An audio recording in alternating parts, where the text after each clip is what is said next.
El tercer vídeo de esta serie se titula Problemas fundamentales que encuentro a veces en la iglesia actual. Vamos fuerte, ¿eh? Hay determinados problemas que a veces en la discusión con curas o incluso leyendo algunos textos o viendo vídeos te das cuenta de que bueno, son como el fundamento de determinados problemas, ¿vale? Por parte de curas buenos encuentro a veces el intento de justificar todo por un principio de autoridad malentendido, ¿verdad? No todo lo que quiera un superior es bueno. Hay que obedecer siempre que lo mandado entre en el rango de autoridad del superior y en cualquier caso no sea pecado.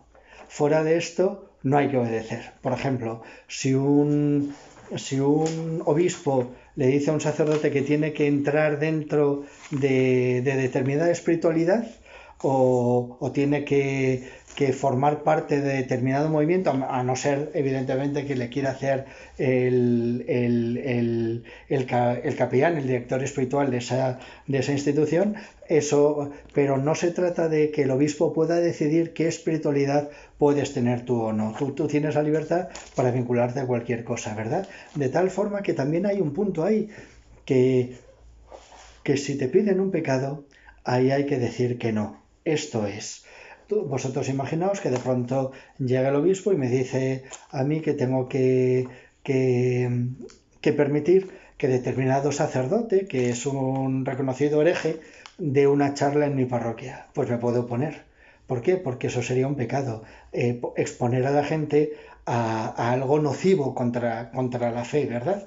Con lo cual, esos son los dos límites de la obediencia. Por ejemplo, si un sacerdote le quiere obligar a un laico a dar catequesis o dejar de darla, tal o cual cosa, pues ahí también nos podemos enfrentar. Hay determinadas cosas que no entran dentro del rango de autoridad del superior, ¿vale? Por otro lado, otro principio mucho más nocivo que me encuentro muchas veces. El intento paulatino pero inexorable de sustituir a Cristo como fuente de revelación por los gustos y preferencias del mundo para quedar bien y no tener que ir contracorriente, ¿verdad? Muchas veces te encuentras con sacerdotes, con catequistas, con ministros de la iglesia al final, que lo que tratan es de quedar bien. Como esto le pasó ya a los anglicanos, ¿verdad? Los anglicanos empezaron a admitir que había una tercera fuente de revelación, que era la opinión del mundo, la opinión de la mayoría. Y así fue como empezaron a sustituir la verdad de la fe por opiniones actuales, ¿verdad? Y así es como ha habido cada vez más cismas dentro de la iglesia anglicana. No tiene nada que ver que es la iglesia anglicana de Inglaterra con la iglesia anglicana, por ejemplo, de Australia, ¿verdad? Y así sucesivamente. Pues a veces se nota como que en la iglesia nos entra este relativismo de querer quedar bien a toda costa y entonces renunciamos a determinadas partes de la Sagrada Escritura porque quedan feas, porque es feo eso que dice San Pablo, porque no me acabo por ejemplo, un profesor mío de Eucaristía nunca nos explicó la carta a los Hebreos, que es el principio de la Eucaristía, ¿verdad? El sacrificio, y sin embargo le parecía feo. Y por eso lo sustituía. Al final es como crear un canon dentro del canon, al final es crear una supuesta verdad que contradice a la verdad de Jesucristo. Y nosotros creemos en Jesús, no en las chorradas de este mundo, ¿verdad? Cuántas modas, cuántas creencias actuales se contraponen realmente al bien del hombre. Algo que me preocupa todavía más por lo sutil, esto es muy burdo, esto tú lo oyes y directamente el sensum fidei salta, ¿verdad? Y te dice, esto no es cierto, pero hay algo que me preocupa porque es más sutil, que es la dicotomía que se va viendo cada vez más entre verdad y caridad, ¿verdad? Entre verdad y amor. Incluso a veces youtubers que dicen, ¿qué es mejor? ¿La verdad sin caridad o la caridad sin verdad? Ninguna de las dos. ¿Por qué? Porque la verdad es uno de los principios del ser. de alguna forma. El ser en sí mismo es uno, es bello, es verdadero.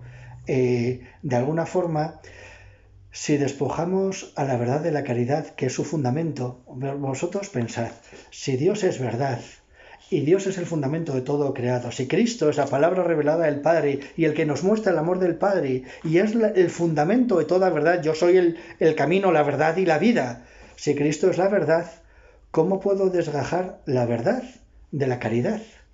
Por eso es imposible. La verdad sin caridad se convierte en la peor mentira, porque al final es un arma arrojadiza, porque al final despojo a la verdad de su propio atractivo, de lo que le hace hermosa, de lo que le hace verdaderamente cierta y verdadera, y la hago irreconocible para la gente, ¿verdad? Y de la misma forma, si despojo a la caridad de la verdad, entonces la convierto en un sentimentalismo, en un emotivismo estéril que es incapaz de salvar a las personas, que es incapaz de pronunciar un principio de vida, un principio de acción, ¿verdad? Por eso la caridad sin verdad es emotivismo absurdo y la verdad sin caridad se convierte en una mentira donde se hace incapaz reconocer la belleza y la unicidad de esa verdad, se la despoja de su principio de autoridad, que es la caridad, ¿verdad? Hoy parece que por amor podemos negar la verdad, ¿verdad? ¡Ay, pobrecitos! Es que como me dan tanta pena, como les quiero tanto, pues mira, voy a actuar como si no existiera la verdad, como si Cristo no hubiera dicho nada de este tema, ¿verdad? ¡Ay, pobrecitos! Pero ¿cómo voy a decirles que son adúlteros? Pues porque lo son, porque están viviendo un pecado. Y porque si les dejas vivir en ese pecado, les estás depravando y les estás imposibilitando reconocer la verdad de su vida, ¿verdad? Sin la verdad, ¿dónde vamos? ¿Dónde queda expuesta toda esa gente a la que le estás negando la verdad? No porque les quieras, sino porque te da miedo que no te quieran a ti. Que ese es el problema del emotivismo, que en el fondo es el miedo a perder a perder tú el cariño de la gente. Porque al final, cuando dices la verdad con cariño, la gente reconoce dónde estamos y la gente se da cuenta de la verdad de su vida, ¿verdad? Y sobre todo que les quieres con locura, que les quieres tanto que no les vas a negar lo más importante que tú tienes.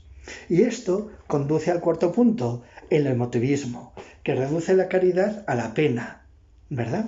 Y al no encontrar verdad es incapaz de salvar. Os cuento esto muy sencillamente, ya es el último punto. El emotivismo, ¿qué es? Que es lo que últimamente veo muchísimo, en plan, hay una pareja de homosexuales que están acostándose juntos y destrozándose.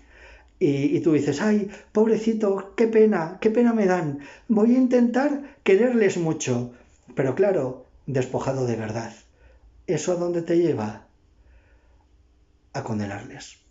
¿Eso a dónde te lleva? A decir, ay, pobrecitos, ¿cómo no van a comulgar? Aunque pequen, porque es que son incapaces de salir de esa situación. Y ahora la pregunta es, ¿de verdad yo soy incapaz de salir de mi pecado? ¿De verdad yo soy incapaz de amar? ¿De verdad yo soy incapaz de responder a la voluntad de Dios? ¿De verdad yo soy incapaz de vivir una vida digna? ¿De verdad yo soy incapaz de reconocer la verdad en mi vida? ¿De verdad Dios es incapaz de darme a mí la gracia? ¿De verdad que soy incapaz de poder vivir una vida por encima de mis posibilidades? ¿De verdad estoy negando que exista la gracia de Dios?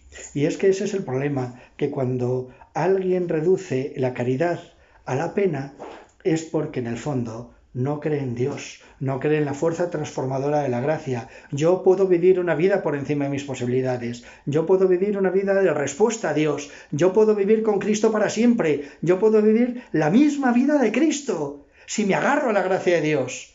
Pero claro, para eso necesito, primero, que alguien me comunique esa verdad. Nadie cree si no se le anuncia, ¿verdad? ¿Cómo van a creer si no se les anuncia? ¿Y cómo van a anunciarlo si nadie les envía? Por eso es tan importante encontrar a alguien que te diga la verdad.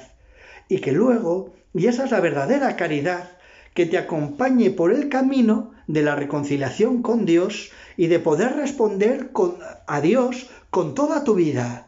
Efectivamente, la caridad no está en dejarles en su pecado. Y bueno, como no son capaces de vivir otra cosa, pues ahora que comulguen. No, es que sí son capaces de vivir otra vida. Es que yo sí soy capaz de superar mi pecado. Por eso lo que necesito es agarrarme a los sacramentos, a la confesión, a la Eucaristía. Pero antes de la Eucaristía, la confesión. ¿Verdad? Y después podré ir respondiendo con la ayuda de una comunidad, con la ayuda de una dirección espiritual, con la ayuda de los que de verdad me quieren, ir tirando para arriba cada vez más con Cristo, no abandonándome a la luz de mis pasiones porque ¡ay, pobrecito, pobrecito! Sino precisamente porque te quiero, te voy a dar dónde está la verdadera salvación. Y la salvación está en Cristo. Entonces, ¿cómo se resuelven todos estos problemas? ¿Cómo se resuelven todos estos equivocaciones fundamentales que a veces nos encontramos en la Iglesia hoy? Con la fe en Jesucristo, sabiendo, uno, que Jesús no solo existe, sino que es el viviente. El viviente, a lo largo de toda la tradición de la Iglesia, lo que ha significado es que es el que nos da la vida, el principio de vida. Es Jesús el que a mí me hace vivir una vida reconciliada con Dios, es el que me hace vivir capaz de Dios, como dice el Catecismo, ¿verdad? Pues vamos a pedirle al Señor que nos encontremos siempre con gente que nos diga la verdad, que no nos oculte, que no nos quiera engañar para ponérnoslo fácil, para parecer que son nuestros amiguitos, cuando en el fondo nos están aplastando en el fango de nuestras pasiones. Que nosotros seamos capaces de decir verdad a todo el mundo, de no engañarles simplemente porque queremos que no se aparten de nosotros y que nos quieran y parecer bonecitos. Yo no quiero parecer bonecito, yo quiero que todos podamos ser buenos, que todos podamos ser de Cristo. Y para eso necesito, uno, la confesión habitual, ¿verdad? Sincera, de verdad, con propósito de la enmienda, la ayuda de una comunidad, ¿verdad? De unos hermanos que tienen conmigo, la ayuda de una buena formación. Necesitamos aprender, necesitamos que nos comuniquen la verdad de la vida para poder vivirla. La oración, ¿verdad? Esa pelea con Dios, que muchas veces no te gusta lo que te está diciendo y peleándote con Él al final te acabas rindiendo y le acabas diciendo, Señor, si tú lo sabes todo y tú me quieres más y tú tienes fuerza para mí, pues dame tu gracia, aunque yo ahora no me veo capaz de vivir esto, quiero vivirlo, Señor. Dime dónde tengo que ir, qué tengo que hacer para poder empezar a vivir una vida conforme a tu voluntad. Y luego también nuestra propia lucha, no solo la gracia de Dios, también es nuestra lucha operativa, nuestra ascesis, ¿verdad? Que vayamos pudiendo responder poco a poco y cada vez más a esa gracia santificante, a esa gracia que nos salva el alma, que nos salva la vida, que nos salva la persona, ¿verdad? Hasta que un día podamos saltarnos el purgatorio a la torera y podamos llegar al cielo para dar un abrazo definitivo a Cristo. Que en esta Navidad realmente al final ese es el fundamento, poder llegar a Cristo. Ojalá que esta Navidad pudiera venir Cristo definitivamente en la parusía, que es mi frase preferida, parusía ya, que se acabe esta farsa y que podamos empezar a vivir verdaderamente la vida que Cristo nos ha venido a traer. Pues bendito sea Dios, ¿verdad? Vamos a pedirle al Señor que nos consiga esa vida de verdad, abandonando cualquier fundamento de mentira, abandonando todos fundamentos enraizados en la mentira y en las pasiones de nuestra vida, y que podamos vivir una vida resucitada con Cristo definitivamente y para siempre, que nunca mintamos a nadie y que nunca permitamos que nos engañen, que siempre vivamos conforme a la verdad. Por Jesucristo nuestro Señor. Amén.